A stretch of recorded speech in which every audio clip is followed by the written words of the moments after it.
You're watching ManUtd VanCam. This is VanCam. This is VanCam you waited for. Gonorrhea. Steve, that's disgusting. How are you doing? Every single one of you. It's Kev Ashford back in the seat for another edition of the ManUtd VanCam. I hope everybody is well. Apologies, the last couple of weeks has been absolutely frantic in the Ashford household. Been at protests at Old Trafford, all kinds of shit going on in my life. I have not had time to put anything together, but rest assured that you can pin back your ears, start to crack open the beers, or you know what I mean, if you don't drink, whatever you're into, just listen, sit and watch, and I'll do my best to get through what is going to be an action-packed show. A show that will probably be taken over mainly by talking about the Glazers, the protest, and all that kind of shenanigans. So if for any reason you're an absolute tit and you like the Glazers, probably not the show for you. And before we get into the swing of things, I want to say a massive thanks. Now, the last time I did the video that went out as a live premiere, Gung Shi was in the comment section. Of course he was. What a fine horse of a man he is. Put in 830 million NT dollars, whatever that is. I had to do a bit of extensive research, took to the internet. I was like, what kind of currency is this man working with? What is it? Works out it's roughly about £21. So thanks very much for that. I always tell you all, you do not have to do that.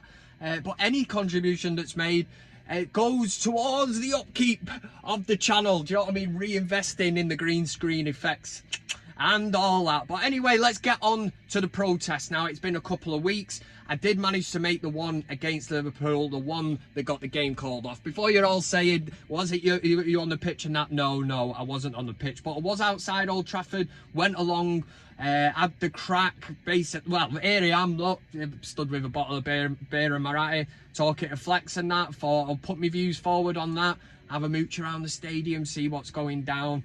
And I think there's been a backlash. There has been. And I knew the media would have spun it. They've spun it. And they put that down, the hooligan, hooligan element of Manchester United. Yob, storm pitch, destroy the pitch. They ripped down the goalposts and all that. They did not do that. But I am all for what Manchester United fans did that day. Because we protested in a previous game, right?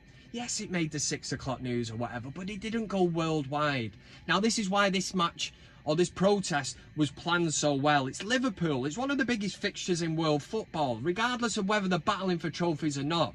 Worldwide, the appeal that this match has, Liverpool and United have the two of the biggest fan bases in world football. So as a spectacle, it's huge. All eyes were on Old Trafford that day, and United supporters knew this. They knew that if they could get this game called off, it would make worldwide news. Not the 6 o'clock news on, ITV, North West Tonight or whatever. We're talking big news.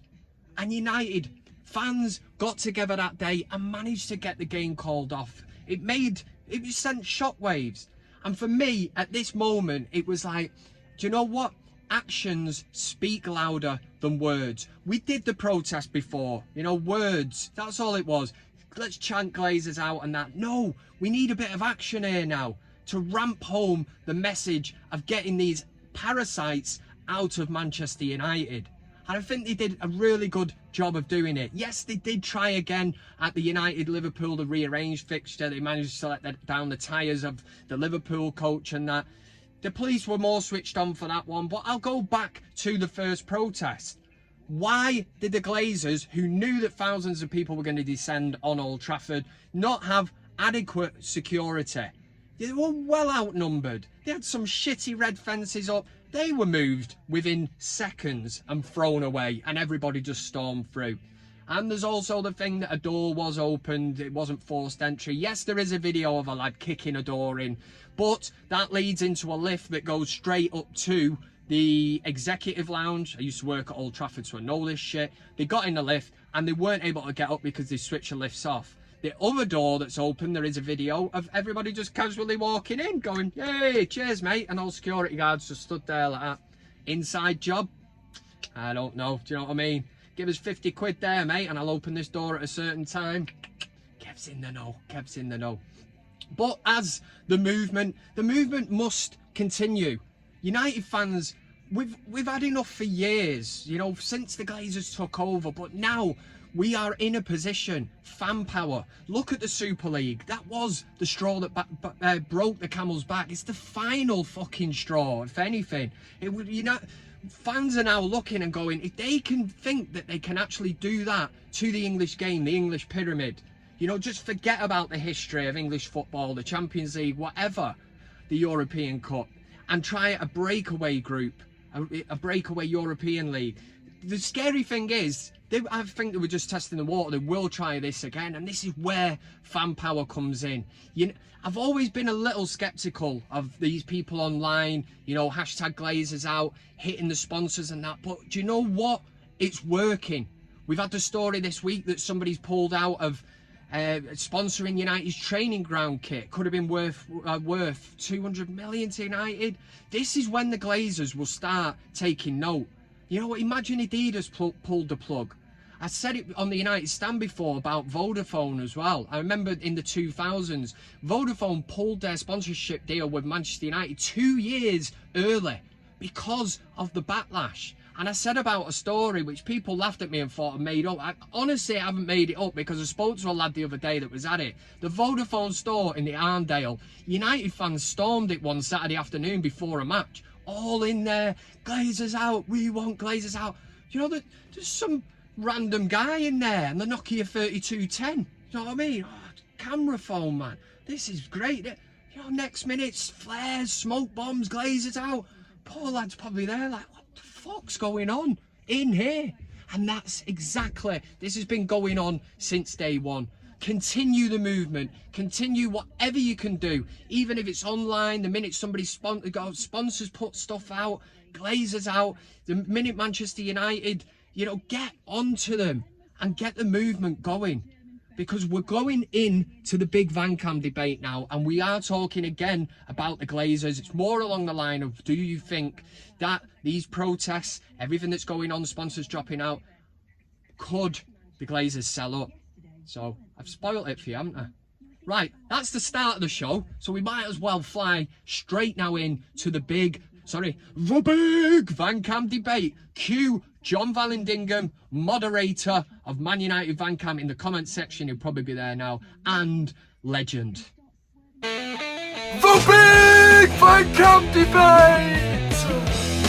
Right, so as I've just previously mentioned and ruined the question for you, so there's no anticipation, no big build-up, I am asking the question, do you think the Glazers will sell up? Now, that is the question, but what I'm actually asking you now is indirect to the protests, to the sponsors dropping out with Manchester United, maybe potential future sponsors looking at Manchester United and thinking, don't really want to associate my name with them at the minute because of all the bad press that we are getting, which has come from fan power. So looking into this, and I'm talking over a scale now of maybe, let's say over the next year, do you think the Glazers will sell Man United? What is in your heart? Now, we've had the bullshit statement. We've not heard from the fuckers for 16 years. There's been no dialogue between the Glazers and the supporters of Manchester United. And all of a sudden, because a game gets called off, you know, there's a few ruckuses at the Lowry. They stopped the bus from getting there and that, and got the game called off.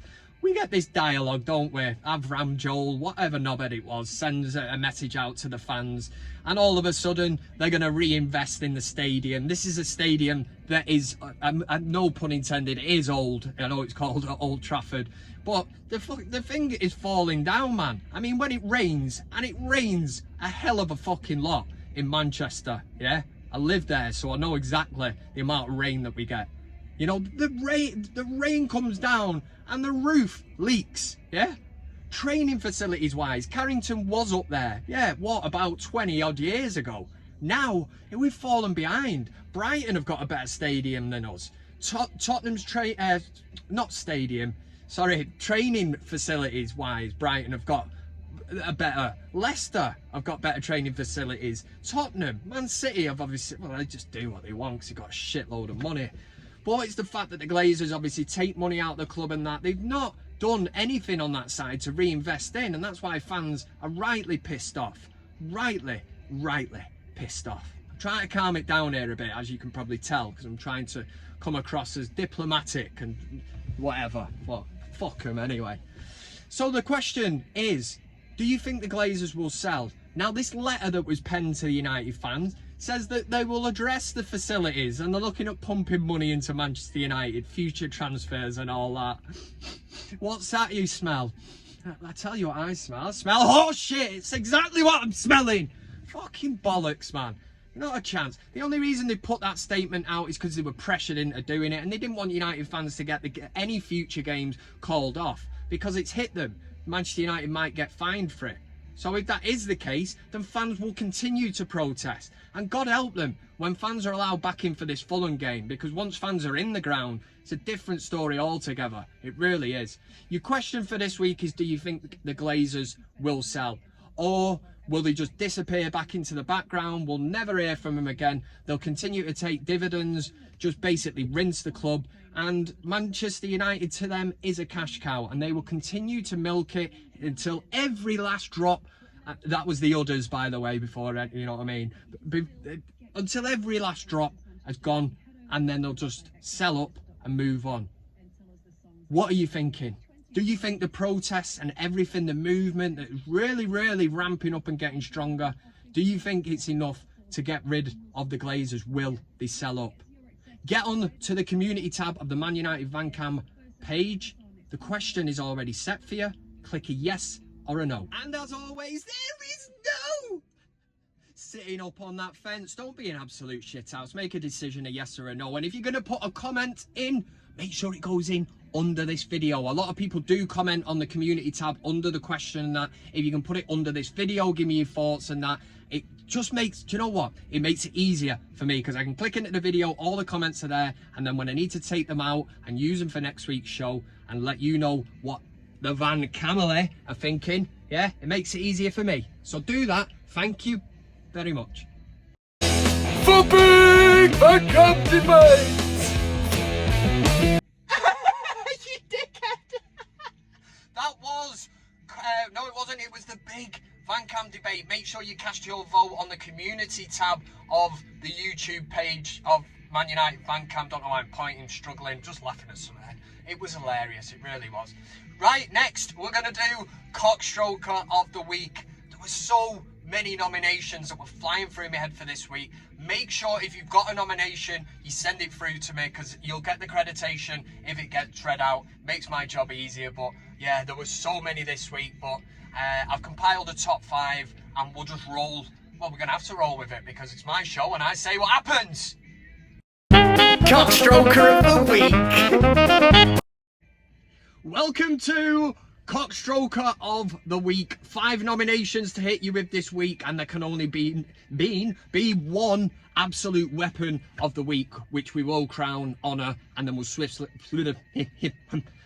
move on to best of the week. This is what happens when you don't do ManUtd VanCam for a few weeks. There's a few gremlins in the system, but I will get over it. Coming in at number 5, it's this girl on Instagram who was remembering her birthday party, and I admire the fact that she's admitted to this, but she put it out, and I think it is quite good, because she was remembering a time when she thought a waiter was coming in for a hug. He was actually leaning in to get a candle. She hugged him back. It's a bit awkward. You see him here, he's having a whale of a time, man. He's throwing the shapes, robotics, leans in for the candle. She hugs him. And then she probably realises that, yeah, he was leaning in for a candle, and she's made herself look like a right tit in front of all her mates. Things will get better. I'm trying to get rid of them, but nothing seems to...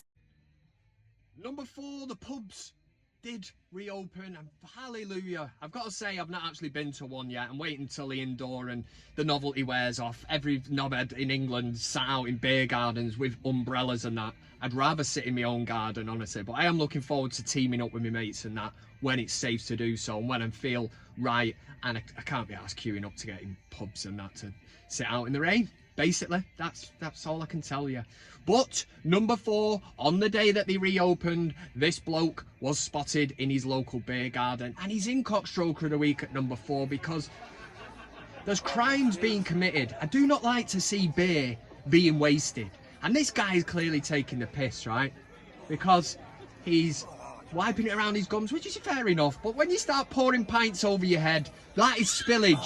It's wastage. And where I'm from, it's frowned upon. It's the holy grail. Angel piss. That's what a pint is. Number 3 goes to a group of people who decided, come on, we're going to go whitewater rafting. You know, what could possibly go wrong? Here they are. Come on. Woo! Let's go!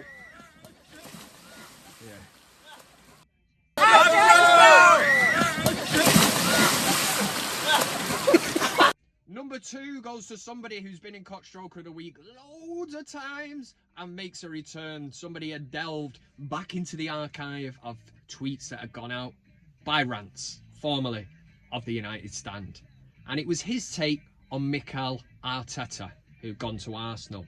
Okay? Brace yourself. Arteta will be a brilliant coach. Ollie couldn't fill his water bottles. Being Pep's number 2 is way better experience than managing mould, to be honest. Where are Arsenal in the league? And the number 1 CockStroker of the Week goes to that silly, bin-dipping, scouse, deluded bastard with... Oh, it's Graham Souness. Of course it is. On the day that Manchester United managed to get the United-Liverpool game fixture called off, fans storming into the ground and that, you know, actions speak louder than words. That's what Manchester United fans felt they had to do, and they made a statement that went out worldwide, even made the American news, and that is big because protests like this don't usually do that. So United made a statement. Graham Souness had the audacity, that cheeky scouse bastard, to come out and say that United fans were only protesting and kicking off because United are not in a title race. They're not, you know, competing at the top. It's to do with winning trophies. Shut up, you silly deluded old man. Get him in that old people's home, silly scouse knobhead. The reason United are, you know, against the Glazers is because of what they're doing to this club. And I'll also pick up on a really good point that Jamie Carragher made, another silly scouse knobhead, but he spoke sense. 2010, when David Beckham made a return with AC Milan, put the green and gold scarf round him. There's a picture, and look, how many green and gold scarves are in that crowd? You know, this is intensifying as a movement, but it's always been there. And that was 2010, just after United had been in a Champions League final and won it. They'd also won 2 Premier League titles. So don't even suggest for 1 minute that Man United fans were protesting or are protesting because United are not competing at the top of the Premier League. For that, Graham Knobhead Souness, you have just won yourself, because Liverpool aren't going to win anything this season. So put this in your trophy cabinet. You've gone and got CockStroker of the Week, sunshine. So deal with it. CockStroker of the Week. What a total bellend that Graham Souness is, hey? That was CockStroker of the Week. We'll follow it up, man. We might as well do Best of the Week. Let's have a bit of a laugh. Not that CockStroker of the Week's not funny, by the way.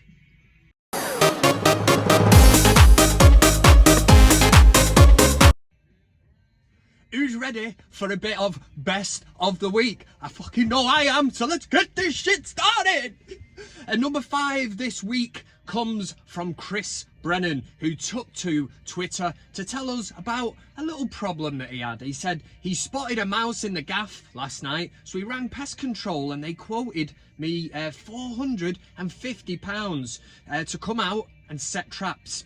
He says, "You hear me okay, mate? I said mouse, not Bengal fucking tiger." I absolutely loved that, right? An old house that I lived in, we had a problem with mice. And it was a similar thing, man. You get on the pest control or whatever, ring them up and they're like, yeah, we can sort that. Well, what are you going to do? We're going to come out and set some traps. And they're like, it's 450 quid. And I'm like, it's all right, mate. I'll go around the pound shop, do you know what I mean? And get, you know, 100 traps for £1 and set them myself. Number 4, and it is a problem on social media that I've said so many times before, is when these women on social media open themselves up by saying stuff like, tell me something I don't know, and you know what's coming. So this time it was Paris Hilton. Tell me something I don't know. What's she gonna get? Of course she's gonna get Lee Clark in the comments saying, I once fucked a jar of goose fat whilst watching your sex tape. Number 3 goes to one of the best signs, banners, whatever that I witnessed at the Manchester United anti-Glazer protest against Liverpool, the one where the match actually got called off because there was so much mither, as we say in Manchester. So one particular individual gets number 3 for best of the week, purely because he was walking around with a VAR, decision, and underneath it says, Glazers are cunts. And could you sum it up any more perfectly than that? Sign of the week is best of the week number 3. Number 2 is a little long-winded, but bear with me on this while I just explain it quickly. A lad took to his Facebook page to defend his dad, right? His dad had taken a picture of a dog. Now, passers-by had spotted him taking the picture of the dog and alerted Facebook, but what they did is took a picture of his dad in the van. Obviously, it's plastered with his phone number and his business and all that, which ain't great. They tried saying that his dad was going around taking pictures of dogs because he was going to steal them. So this is where his son gets a staunch defence of his old man. And I like this. Are you ready for it? He says, right, just to get things straight, this is the dog my dad took a photo of yesterday. So some dope spotted and decided to take pictures of my dad's van and post it all over Facebook, telling everyone to watch your dogs, basically saying he's going around pinching dogs. He took the photo because he couldn't get over how fat the dog was. He's a plasterer, not a dog pincher. And if he was ever going to pinch a dog, it wouldn't be that fat lump. And it did crack me up, man. It looks like a sheep. That's not a dog. Oh, God. But at least Jack Bainbridge is defending his dad and getting his, his business back on the road of doing a bit of plastering. He's done nothing wrong. It's just a fat bastard of a dog, and his dad found it funny and took a picture of it. He's not stealing dogs. And the number 1 best of the week, it's a belter. Of course it is. She is a belter. Right, anyway, horse pretends to be dead every time someone tries to ride it. Okay, that was the story. There was a link. So obviously somebody's commented underneath it straight away. It was Ross, and he's just come out with the line, best of the week. He said, my ex was like this. It's best of the week.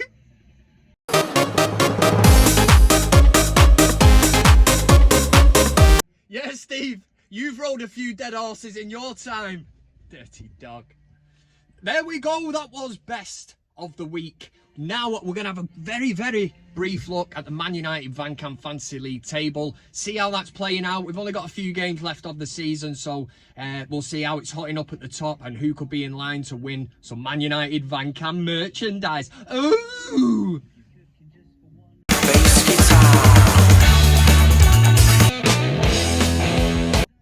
Okay, so as I always say, this will be a very, very brief look at the ManUtd VanCam Fantasy League table. Only a couple of games remaining to see who gets the top spot and who looks like an absolute bellend down at the bottom. Tom is still top, out on his own, 2,337, looking like, unless he makes a really bad move, he's going to win the ManUtd VanCam Fantasy League. And it's kind of a big deal. It really, really is.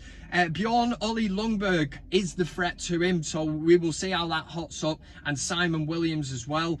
Down in 6th, it's Jay. I made a few notes, guys. Daly, yeah, from the United Stand, he's in number 6. Dave Birtwistle in 7th. Still can't believe that. Fantastic season for Birtwistle. Fair play to him. Where's Kev? Kev's in 37th, which is better than what I was the last time, because I think I was in about 45th. So I've rose up the table slightly, but really disappointed with my season. It's all about next year for me. A bit like Man United this season. It's like, yeah, just wait till next season. Bottom of the league, Jason D'Souza is finally off the bottom. I bet he's absolutely delighted. But Jaya, right, is 84th, bottom on 74 points. Must have joined the league recently. You know, really I'd be surprised, man, because it's a really dog shit score, mate. I'm sorry. I'm sorry about that. That's it.